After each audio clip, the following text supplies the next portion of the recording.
కేటీఆర్ కల్వకుంట్ల తారక రామారావు తెలంగాణకు కాబోయే ముఖ్యమంత్రిగా చెప్పుకుంటున్నారు. అయితే కేటీఆర్ పేరు ఇప్పుడు మార్మోగిపోతున్నా ఆయనకు తెలంగాణ ఉద్యమంలో మొదటి నుంచి పాల్గొన్న చరిత్ర తక్కువే.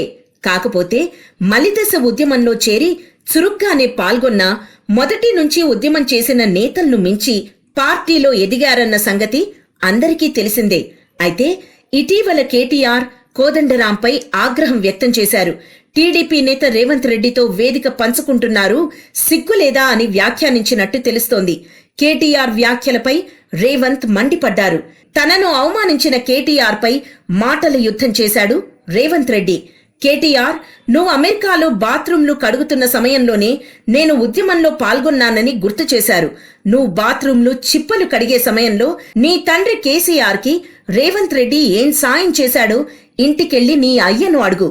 2001 నుండి 2007 వరకు రేవంత్ రెడ్డి కేసీఆర్ ఫ్యామిలీకి ఏవేం సాయం చేశాడో నీ అయ్యను అడుగు, ఆయనే చెప్తాడు రేవంత్ రెడ్డి గురించి అంటూ ఓ రేంజ్ లో ఫైర్ అయ్యాడు. గౌరవప్రదమైన వృత్తిలో కొనసాగిన కోదండరాం తెలంగాణ ప్రజల పక్షాన పోరాటం చేస్తూ ఉంటే కోదండరాం గురించి కేటీఆర్ అగౌరవంగా మాట్లాడడం సరికాదని రేవంత్ రెడ్డి కేటీఆర్ కు గట్టి వార్నింగ్ ఇవ్వడం గమనార్హం. మరిన్ని ఫ్రెష్ ఫిల్మ్ అప్డేట్స్ కోసం మా TFC మీడియా ఛానల్ ని సబ్స్క్రైబ్ చేసుకోండి.